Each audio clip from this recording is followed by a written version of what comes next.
Hi, everybody. My name is Katasi Kajui, and this is Talk to a Millennial. Today's topic is going to be small business e-commerce, small business e-commerce specifically, because have been an entrepreneur for the past decade. Before this, I was doing real estate. That's a completely different world than e-commerce, a product-based business specifically. And when I try to look up things online, you do get a lot of like the generic umbrella things, like get a logo, get a website, use Shopify, and that's fine. But there are a lot of things that you need to know, like going in depth that for me, I would have loved to know. And I would have loved to know them specifically for a product-based business, specifically for a product-based business under $50. Like, there are layers to all of this, and these are important layers for me because sometimes you can spend all your time listening to someone's videos. You can even buy a course, and then you find out, like, oh, you're talking to service providers? People will say business, but like some things can generally apply to everyone, but there are some intricacies for a product-based business and a product-based business that is under $50 specifically, especially when it comes to how to make the money. So I wanted to start this video and to give some general tips and then to go a little in depth about things that I have learned in the past year. Okay, in case you didn't know, my business is called Njala. This means nails in Luganda. I am Ugandan American, and I wanted to start a business that was beauty, but also culturally relevant. So I design semi-cured gel nail wraps to help people get an affordable and convenient way to do their own manicures at home. They look like this. You peel, press them onto your bare, clean fingers, cure them with a UV lamp. We sell a UV lamp, but any UV lamp, if you already do your nails at home, you have a UV lamp, that helps, but we sell one. And you can press them onto your fingers, get a manicure. These are called Larimar. They are designed based off of the gem from the Dominican Republic called Larimar. And if you go to Njala.co, that's Njala.co, you will see all of the beautiful designs that reflect my culture, multiple other cultures of my friends, and also interests like music, Beyonce, all that. It's super cool. So go shop in Njala. Okay, I'm going to start with the advice that most people give online. We're not going to spend so long on them, but these things are important.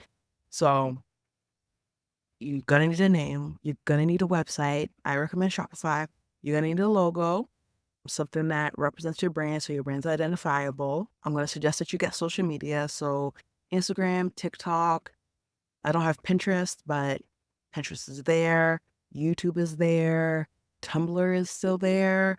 Twitter. So social media handles are good, and you want to just have uniformity amongst all your social platforms.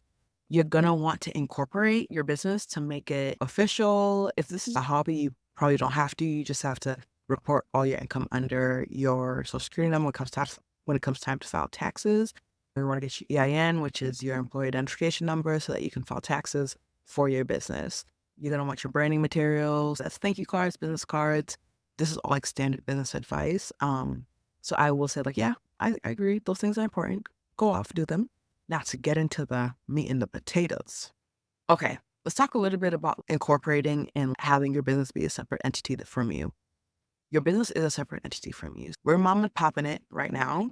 We're keeping it cute, small business, true to its form. I'm the only person who works in my business. I do hire out certain things. For all your branding materials, please look up my girl, Kayla.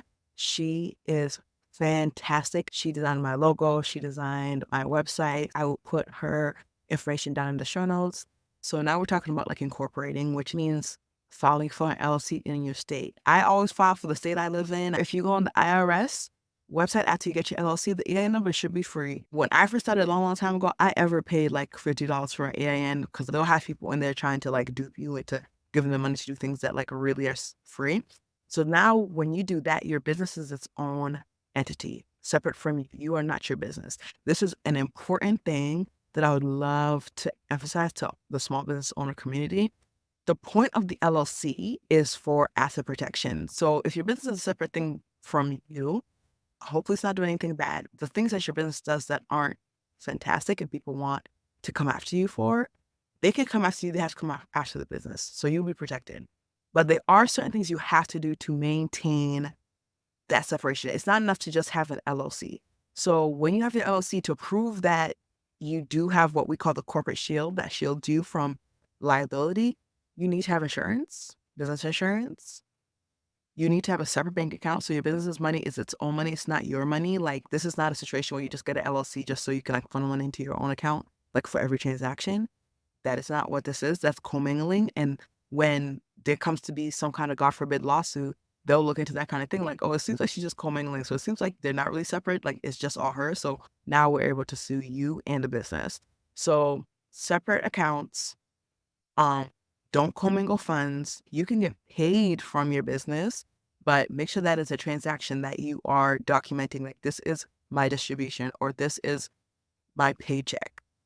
Not just kind of taking out money, whatever you eat, or swiping your business card when you're at the grocery store just to buy. Like, you have to justify all those expenses. You need the insurance to prove that, like, this is a separate thing that I am taking seriously and protecting.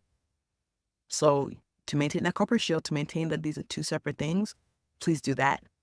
We're going to transition to my second point, which is bookkeeping.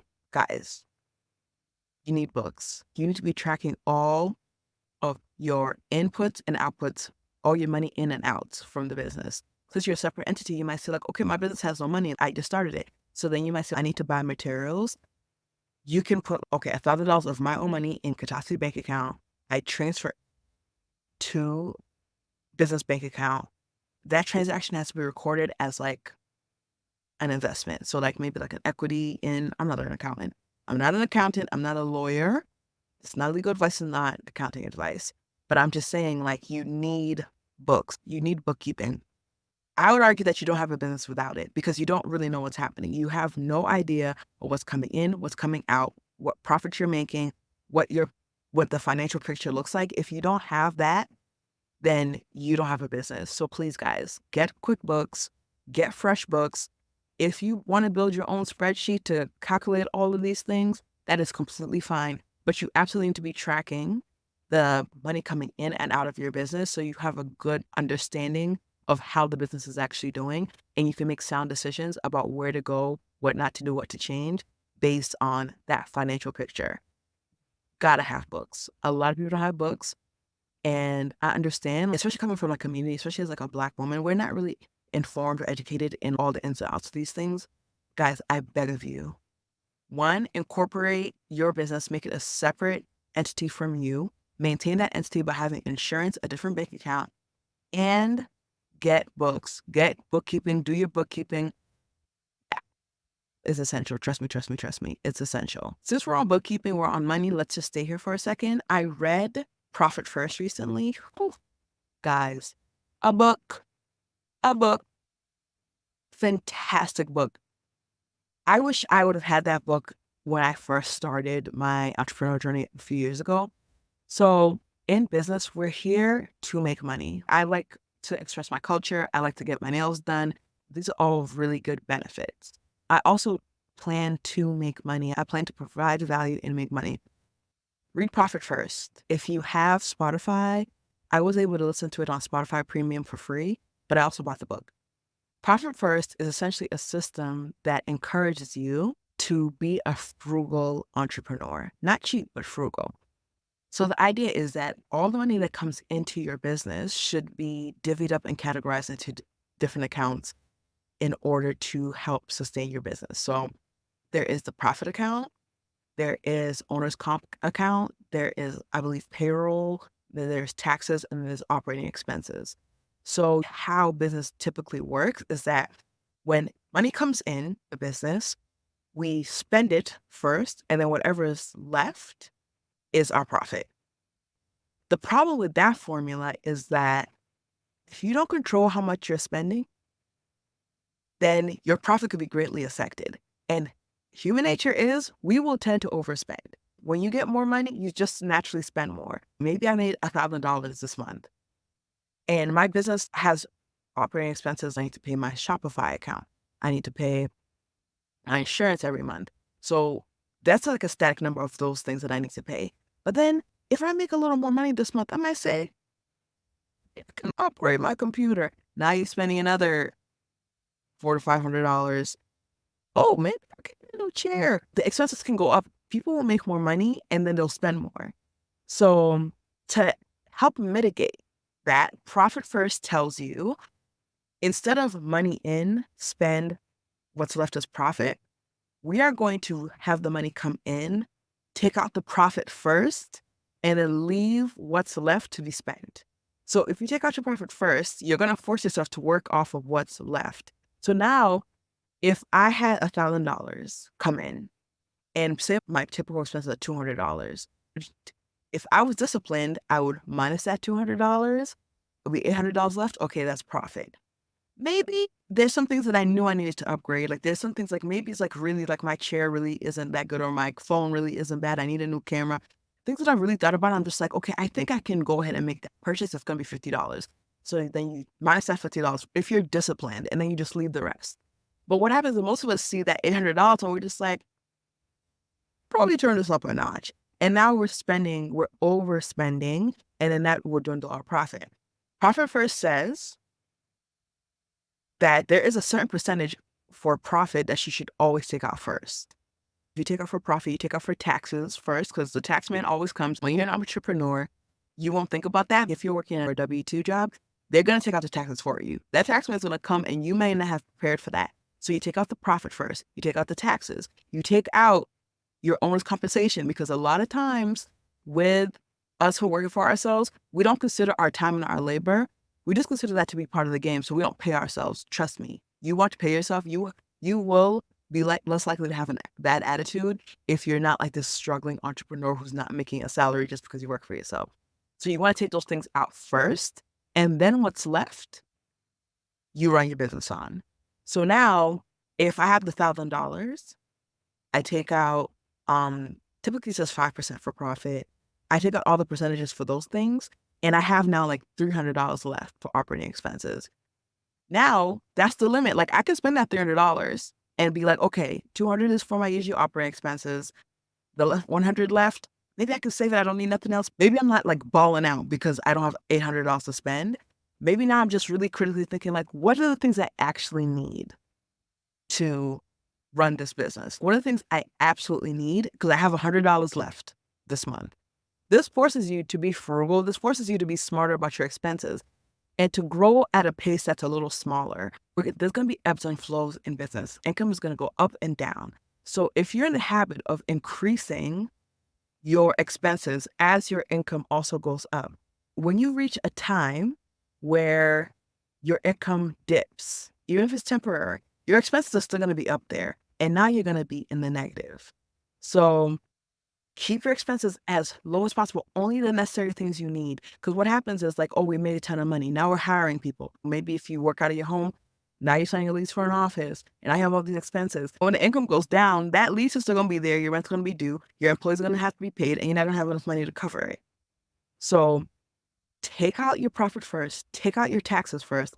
Take out your compensation first, and then leave what's left for expenses, and then force yourself to operate within those margins. This way you will always be profitable, and your business will serve you, and you will not be all stressed out and burdened by times when like things do dip down and now you are scrambling to make bills or having to lay off people or having to get out of a lease. So, just stay scrappy, essentially. We got to be scrappy. We got to be necessary, not cheap, but like really critically think so you can run a healthy business from day one. So that's my explanation of Profit First. I hope I did a good job, but buy the book, truly. Buy the book. It's really important. Okay, let's talk about marketing. Guys, marketing is money. Most businesses fail at the point of marketing. Marketing is how you let people know, I have this business. Here's how it benefits you. Here's how it's amazing for you. Come buy my thing. Come use me for your service. Getting the word out, that is your marketing. Marketing is tough. There's different type of marketing, and I'm going to go over it now. Specifically in the e-commerce online product-based business space, these are the things that I wish I knew when I started, and I would like to share them with you. Let's talk about ads. Let's talk about paid ads, Facebook ads. I've only done Facebook ads. Y'all, if you are a product-based business with your product being under $50, be extremely careful because the cost to advertise is going up. Listen, I know a fantastic teacher, shout out to Jenny, who teaches ads fantastic, and her techniques work. They're so important. It's just that Facebook is so fickle. The cost to run the ads versus for what the customer's going to spend on your website, the math just has to math. Like, if it costs you $20 to acquire a customer, then if they buy $20 worth of stuff, then you've essentially broken even, probably lost a little money. If it takes you $20 to acquire customers through Facebook ads, they need to buy like $60 worth of stuff on your website. So if your products individually are less than $50, then it is going to be a higher risk for you to run Facebook ads. Even with a really good strategy, it's going to be high risk because you would need to have people come in and convert like at $40, $50, $60 plus on your site. Now, if I charge $90 for my thing, then you're good. I would say the ads are going to be great for you. If you guys would like me to go in depth about the ads courses that I've taken that have helped and the ones out there that have been scammy, we could do another video about that. But I just want to say, if you're going to run ads, make sure that you either have a product that is above $50 or maybe like you can combine your products into like a bundle that is worth $50 or more, because it's going to get expensive and you're going to end up either breaking even or losing a little money if your product is under $50. You know, ads work, traffic comes in, people buy. It's just whether they're going to buy enough for you to make your money back. Let's talk about influencers. We're in July 2024. And I don't know what it is. I remember before I was doing e-commerce, I had been influenced a lot. Like, I've bought things because like influencers online were selling them and I've bought them. So I'm just like, yo, when I start my business, like, I'm just going to hook up with some influencers and like, we're going to get this stuff sold. Y'all, I don't know what's going on. There's a shift happening where unless people really, really rock with a person, it's not really converted the way it used to. Like, I always see people post something and it sells out. And I'm just like, yo, this influence thing is real. But as a small business owner, the influencer market is pretty expensive too. My advice is either try to do gifted collaborations, which is you give them the product and they're willing to demonstrate it and share that for free. Or if you're going to pay somebody who is in your specific niche. Like, for example, there is a nail wrap group on Facebook. The dolls wear nail wraps. That's like their bag. Like, they love nail wraps. So now if I partner with one of them and they put on my nail wraps, they're going to put it on nicely. They're also in a group with audience that like wants to hear about nail wraps. They want to hear about the latest new designs or the latest new companies and latest new brands. That works because you're already exactly where you need to be with an audience that wants exactly what you have, and the audience is engaged.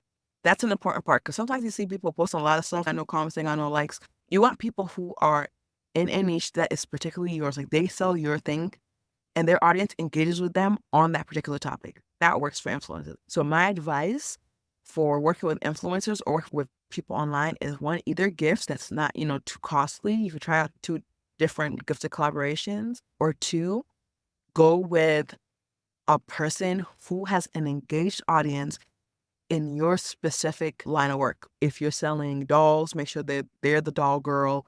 Don't be afraid of people who have small audiences. There's some people who have 500 followers, but those followers are locked in and care about that person and what they say.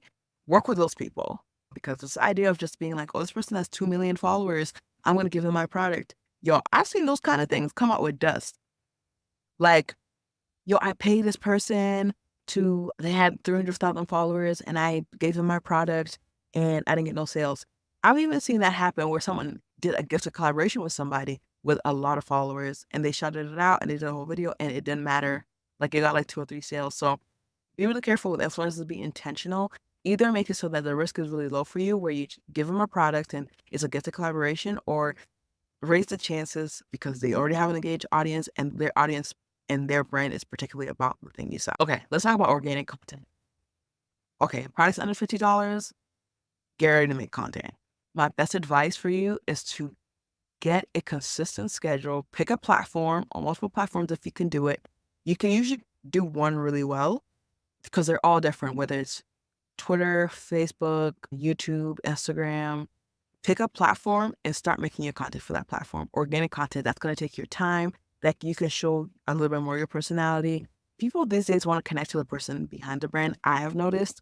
So as nerve-wracking as it's been to like make content and even to do this things on YouTube like this, it really has helped. So I would say even if you don't push your face, find a way to inject personality and life into the brand that will make people interested, and then showcase the benefits of your product. That's the lowest cost, highest time way to do it, but it does work. If you have a super low budget, you can just make content and get consistent. Now, my advice for making content is make something that you're willing to sustain. And that's true to you because at the end of the day, consistency is going to pay off big. People seeing you all the time, people connecting to the particular style or value that you bring, you're going to have to keep that up. Like I would say at least 3 times a week minimum. I primarily use Instagram. So 3 to 4 times a week minimum is what I do. So make content that you can actually do 3 to 4 times a week. If you are going to be doing stunts and jumping off of buildings and stuff like that, if you know you're not willing to do that kind of thing for 3 to 4 times a week, I would say don't start doing that.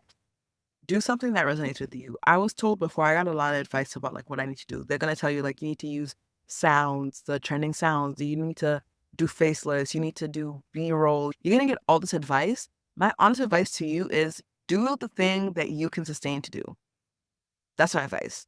Because there are a lot of people who are doing a lot of different things that are working and getting engagement. So you just do your thing. I was told before too, like, oh, this is nails, so you have to make it look luxurious. It needs to look like a Vogue thing. I don't have a Vogue aesthetic. Like, I'm more like goofy cute. So like, I don't know how to do like, ooh, mysterious, high fashion, you know, Picasso, whatever. I don't know how to do that. I rather do like a corny skit. Or I did a video where I did like America's Next Top Model, and I had the doll that was Tyra that was yelling at the bottom two lowest selling Njala nails. That's the kind of thing I would do. So my audience connected to it and they like it. So that's kind of stuff like I'm willing to do, so I'm gonna do it because I'm cheesy and like that's just what it is. And I just think like do your thing. You'll be happier doing it in the long term.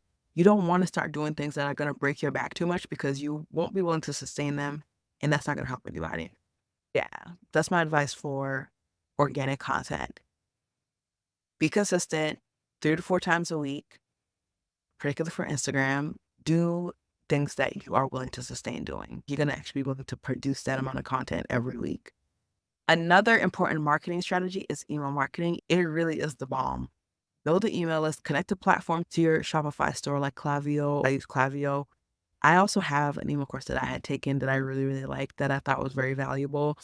It taught me to have a welcome series, which is that first series when you first capture someone's email and, you know, you can nurture them a little bit there.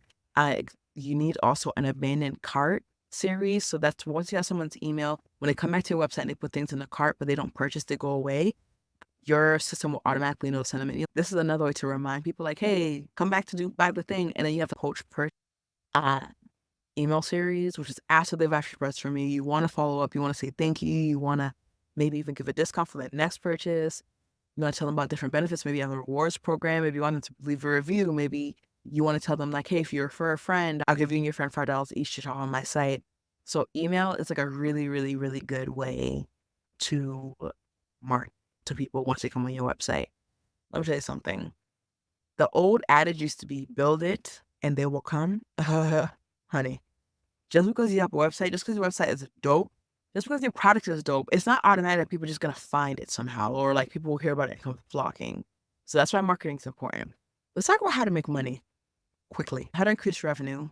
Again, it could work for everyone, but I want to talk particularly products under $50. It's a general rule of business that you need to increase your average order values. So that means when customers come to your site, they are buying a lot.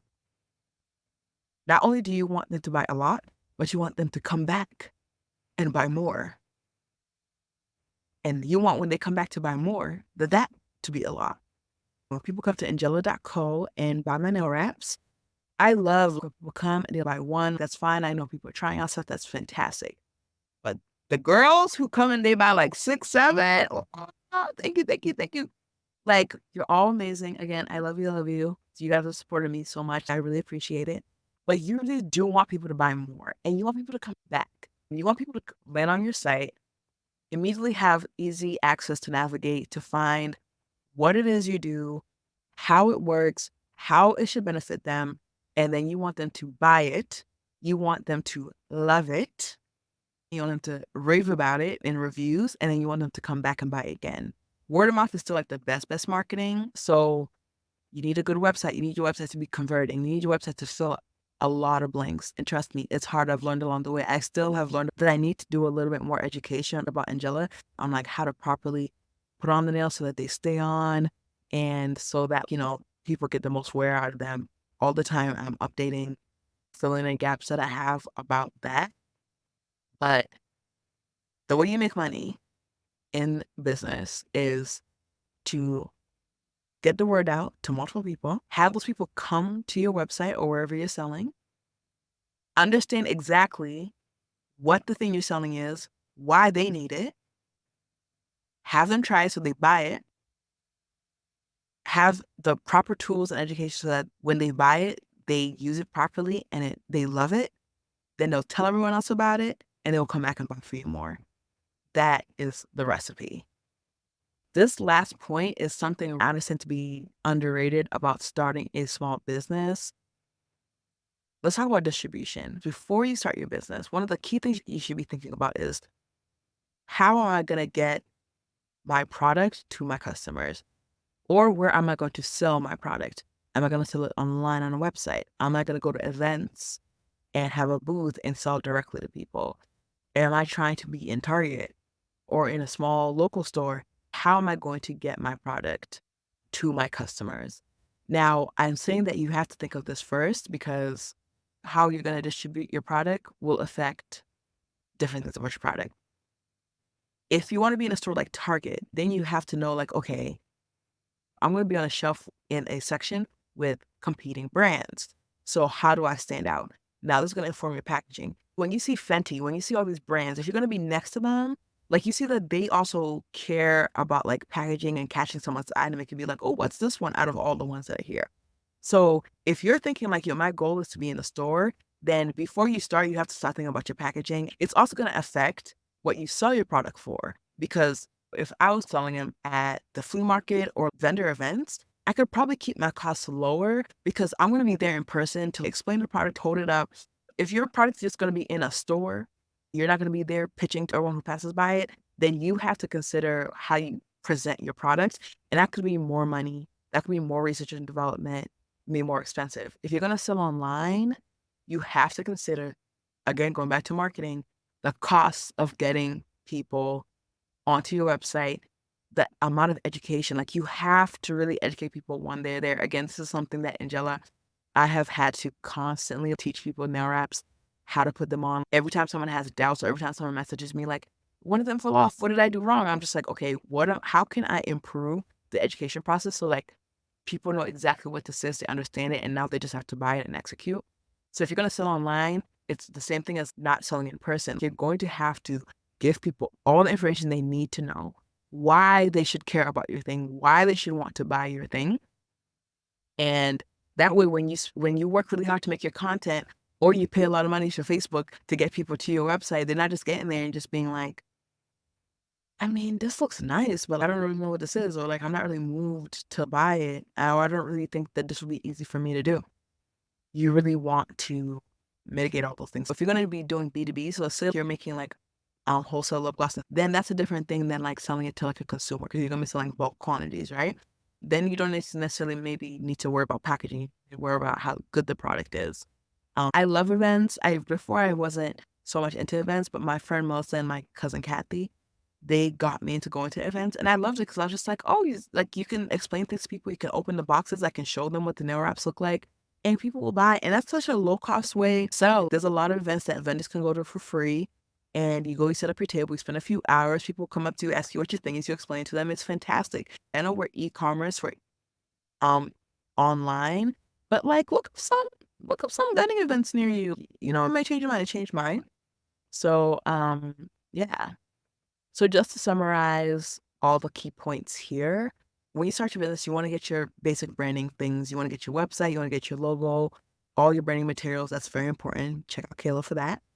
2, you want to make sure that your business is a separate entity from you if you are going the route of building something that is separate from you. If this is a hobby, disregard that. But if it is not, you want to incorporate, you want to have a separate bank account, you want to have books to track what's going in and out. 3, profit first. You want your business to serve you. You're not here to struggle and to make your life harder or to eventually end up mismanaging it and losing it. Read profit first and implement what it says, because that is very important and it works. Marketing, whether it be paid ads, whether it be organic content, whether it be email marketing, partner with influencers or online personalities. Make sure that you are doing things that are sustainable, that your business can afford to do. Make content, get the word out about your business. We want to know what you do. We want to know how it benefits us so we can buy it. You want to make sure that you're actually making money. You want to make sure that you are acquiring customers. You want to make sure that when you get the attention of a customer, that they spend a good amount of money on you. You want to make sure that they actually get the value that you are selling them so that they can tell other people and come back. And lastly, distribution. Before you start your business, think about where you are going to be selling or distributing your products. Understand how that will affect your price, your packaging, and different things like that. Well, guys, for my first YouTube video, I didn't have a mic, didn't have a good camera, but I was so nervous, so I just wanted to go ahead and do it. So in the show notes, I will be putting in my friend Kayla, who does a lot of branding design. Go check her out for like your branding and design needs.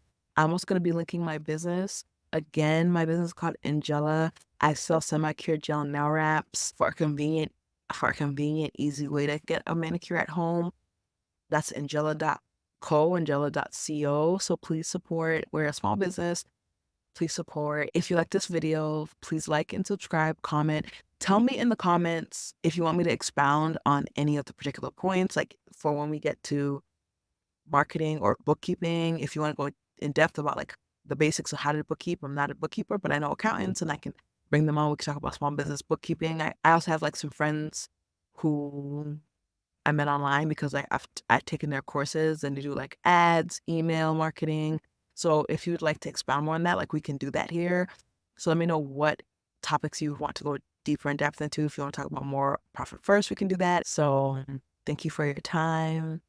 Thank you for your support. Thank you, hopefully, for your kind words. I hope they're kind, and criticism is fine as long as, don't bite my head off. But yeah, my name is Katasa Julie. I am a small business owner, and I appreciate you watching and see you next time.